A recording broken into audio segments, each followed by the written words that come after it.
ওয়াহাজ বেলার কথা শুনে চকিতে বলে, ওঠো, তুমি তার বিরুদ্ধে পুলিশকে জানিয়েছো?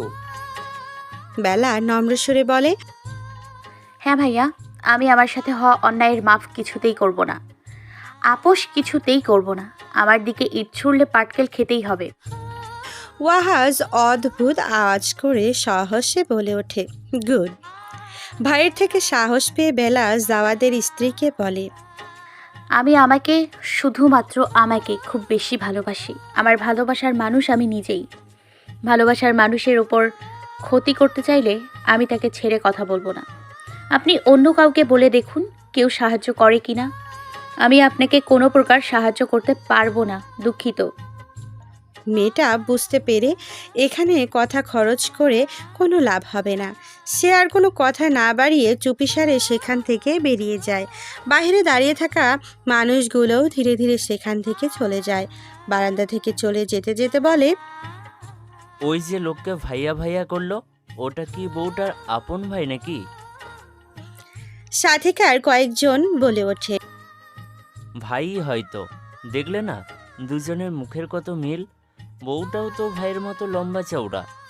এত সুন্দর আর গুণের মেয়েকে রেখে ধ্রুব এরকম একটা কাজ করলো, বউটার জন্য মায়া লাগছে। কথা বলতে বলতেই সবাই বাহিরের দিকে চলে যায়। বেলা গিয়ে বিছানায় বসে। ওয়াহাজ নিজেও গিয়ে বোনের পাশে বসে। বেলা তার ভাইয়ের দিকে তাকিয়ে বলে, ভাইয়া সত্যি সত্যি ধ্রুব অন্য কাউকে বিয়ে করেছে? একটু পর সত্যি আমার তালাক হবে? এত দিনের সম্পর্ক ছেড়ে আমি কি সত্যিই ভালো থাকবো? আমাকে ভালো থাকতেই হবে, তাই না ভাইয়া? ওকে ছাড়া তো আমি আমার জীবন চাইনি। ও কেন চাইলো? ওয়াহাজ ঠোঁটে মিথ্যে হাসি নিয়ে আসে বোনকে শক্ত করতে। সান্ত্বনা দিয়ে বলে, তুমি ছাড়া এ জগতে মোর কেউ নাই, কিচ্ছু নাই গো।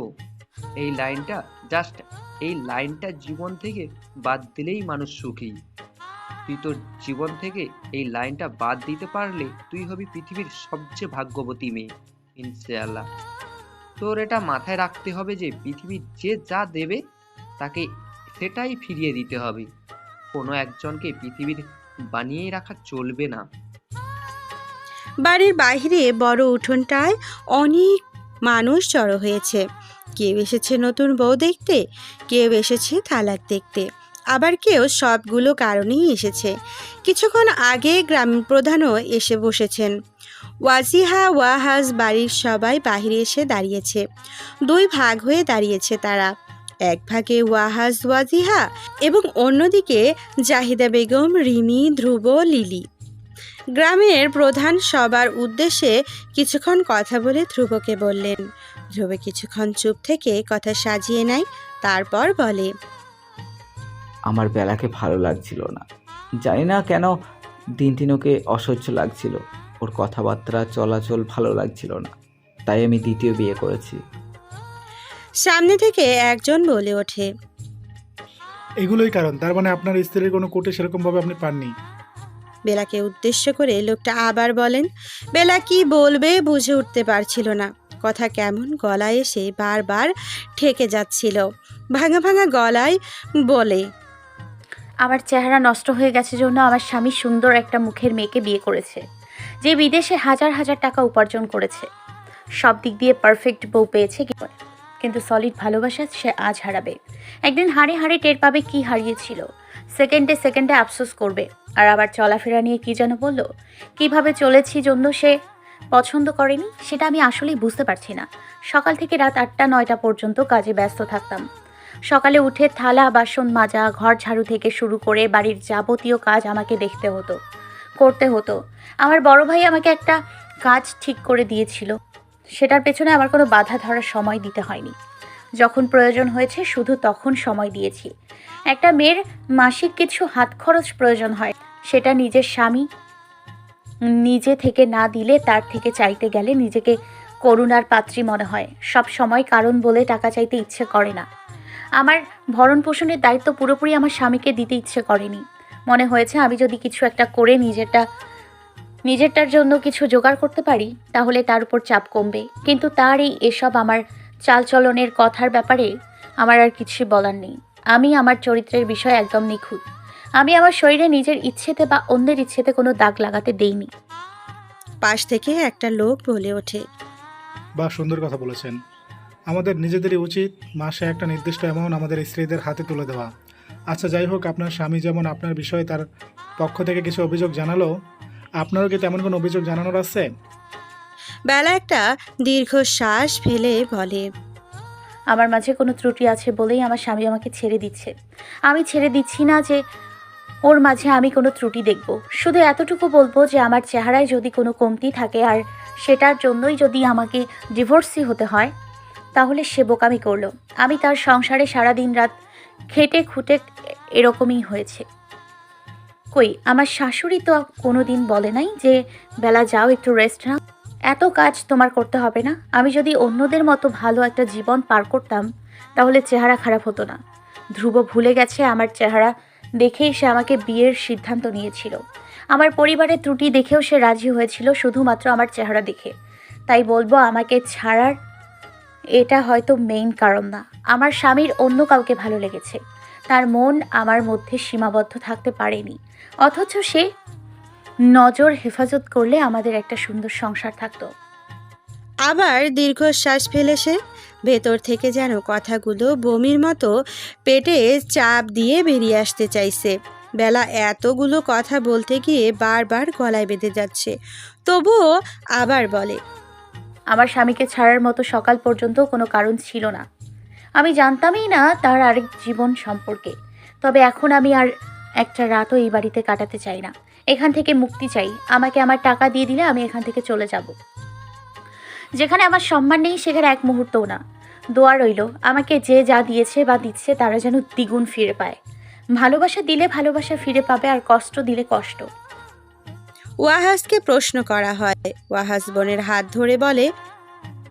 আপাতত কিছু করছি না, আমার বোনকে যত তাড়াতাড়ি সম্ভব এখান থেকে নিয়ে যাব।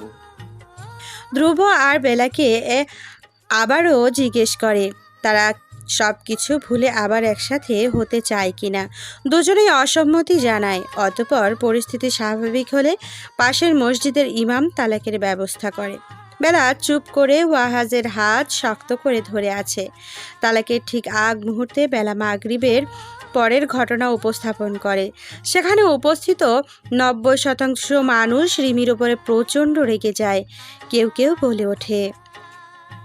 এই মেয়ে প্রচণ্ড বেড়েছে, তার কি সংসার করতে হবে না? তার স্বামীর আর তার যদি একরকম এরকম হয়, ওর ঘরে যদি কোনো পুরুষ আসে তাহলে কি করবে? আবার কেউ বলে ওঠে। সবাইকে থামিয়ে গ্রামের প্রধান বলে। বেলার জায়গায় অন্য কেউ হয়তো বলতো, না না ঠিক আছে, ওর ভুলও বুঝতে পারলেই হবে, মাপ চাইতে হবে না। কিন্তু বেলা সেটা না বলে বলে। আমি চাই রিমি আমার পা ধরে মাফ চাক। আমি মাফ করি আর না করি। বেলার কথা শুনে জাহিদা বেগম, রিমি, লিলি, ধ্রুব সবার মুখটা কালো হয়ে যায়। এত মানুষের সামনে কারো পা ধরে মাপ চাওয়া চারটেখানি কথা না। কেউ তো ছোট হওয়ার ভয়ে সরিটুকু বলতে চায় না, আর এইখানে পা ধরে মাপ চাইতে হবে। রিমি বারবার অসহায়ের মতো মায়ের দিকে তাকাচ্ছে। জাহিদা বেগমের কিছুই করার নেই। এইখানে যা হয়ে গেছে সেটা তো বদলে দেওয়া যাবে না। সবার কথা মতো বেলার পা ধরে মাপ চাইতে হয় রিমির। রিমি যখন ধীর পায়ে এগিয়ে বেলার কাছে যাচ্ছিল, তখন তার মনে হচ্ছিল তার প্রিয় মানুষ যদি ওরকম না করতো ভুলবশত, তাহলে তার সম্মান এত নষ্ট হতো না। রিমি বেলার পা ধরে বসে পড়ে, ছন্নছাড়াভাবে বলতে থাকে। ভুল, আমার ভুল হয়ে গেছে। হ্যাঁ, আমার ভুল হয়ে গেছে, আমাকে মাফ করে দেন। রিমির কথা শুনেও বেলা চুপচাপ দাঁড়িয়ে থাকে। মিনিট দুয়েক কেটে যায়, বেলা চুপচাপ আছে দেখে রিমি বারবার বেলার দিকে তাকাচ্ছে। মনে হচ্ছে এখানেই মাটি দুই ভাগ হয়ে গেলে বোধহয় ভালো হতো। শাস্তি এতটা জঘন্য হয় সেটা রিমির জানা ছিল না। বেলার মুখ থেকে তার হয়তো একটু হলেও খারাপ লাগছে। বেলার শক্তপোক্ত মুখের আড়ালে একটা ভেঙে চুরে যাওয়া কান্নারত মুখ রয়েছে, যেটা বেলা কাউকে দেখাতে দিচ্ছে না। বেলা চল শক্ত করে আবার নরম হয়, বলে। তোমাদের দেয়া কষ্ট আমার রুহ পর্যন্ত চলে গেছে। সামাজিকভাবে আমি তোমাকে মাফ করলেও আমার মন সায় দিচ্ছে না। আমার মন তোমাদের মাফ করতে নারাজ। আমি এখন সবার সামনে মাফ করে দিলেও আল্লাহর কাছে বিচার রেখে যাচ্ছি। মজলুমের দোয়া হয়তো বিফলে যাবে না। আমার মতো অন্তত একটা দিন তোমার আসুক। সবাই সবার কৃতকর্মের শাস্তি পাবেই। আল্লাহ ছাড় দেয় কিন্তু ছেড়ে মোটেও দেন না। বেলার কথাগুলো অন্য কারো কানে গিয়ে ধাক্কা খেলেও রিমির বুকে গিয়ে আঘাত করেছে। এই সময়টাতে এসে রিমির মনে হচ্ছে এতদিন সে যা করেছে বেলার সাথে সেটা খারাপ করেছে। রিমি নিজেই নিজেকে প্রশ্ন করে। স্বামী হারানোর সময়টা কেমন? অতি শোচনীয়, সহ্য করার মতো না। বেস্ট ফ্রেন্ড, বয়ফ্রেন্ড, অন্য কেউ হওয়ায় ছোটবেলায় কান্নাকাটি করেছিলাম। বেলা কিভাবে স্বামীর অন্য স্ত্রীকে সহ্য করেছে, তার কষ্ট হচ্ছে না? কান্না করছে না কেন? রিমি উঠে দাঁড়ায়, অচেতন মানুষের ন্যায় হেঁটে মাকে পার করে সোজা বাড়ির ভেতরে চলে যায়। বাইরে থাকা সব মানুষগুলো অজানা কারণে বিরক্তিকর হয়ে উঠেছে তার কাছে, এমনকি তার মাও। কিছু সময় কেটে গিয়েছে। গ্রামের প্রধান ধ্রুবকে উদ্দেশ্য করে বলল। ধ্রুব একবার বেলার দিকে তাকালো। বেলা তখনও ধ্রুবর দিকে তাকিয়ে থাকায় দুজনের চোখে চোখ পড়ে যায়। সাথে সাথে দুজন চোখ নামিয়ে নেয়। ধ্রুব গ্রাম প্রধানের দিকে তাকিয়ে বলে। কাবিনে 7 লাখ টাকা আর আমি 12 লাখ টাকা নিয়েছিলাম বিদেশ যাওয়ার জন্য, মোট 19 লাখ টাকা। যা গহনা ছিল সেগুলো আম্মা ফিরিয়ে দিয়েছে। লোকটা টিটকারি করে বলেন। ধ্রুব আর কিছু বলে না। ব্যাগে টাকাগুলো সামনে থাকা টেবিলের উপরে রাখে। কয়েকজন মিলে টাকা গুনতে থাকে। এতক্ষণে তালাকের সময় হয়ে যায়। মুয়াজ্জিন সাহেব বলে ওঠেন। তালাক হলো আল্লাহর অপছন্দীয় একটা কাজ, যেটা বৈধ, কিন্তু তবুও আল্লাহ এটা পছন্দ করেন না। আমি এখানে আপনার স্ত্রী বেলাকে মেনে নিতেও বলতে পারছি না, কারণ পরিস্থিতি যেমন দেখছি আপনি দুইটা বয়স আমার সমান দায়িত্ব পালন হয়তো করতে পারবেন না। আপনি যেভাবে আরেকজনকে বিয়ে করছেন সেটা অতি ঘৃণীয় একটা কাজ। অতঃপর কিছু সময় পর ধ্রুবকে বলা হলো সবাইকে সাক্ষী রেখে বেলাকে তালাক দিতে। লিলির মুখে হাসি ফুটে উঠেছে। অন্যদিকে বেলা সারা শরীর কাঁপছে। ভাইয়ের হাত শক্ত করে খামচে ধরে আছে। ধ্রুব বেলার দিকে না তাকিয়ে মাটির দিকে তাকায়। বেলা ছলছল চোখে ধ্রুবর দিকে তাকিয়ে আছে। ধ্রুব উচ্চস্বরে উচ্চারণ করে। তালাক।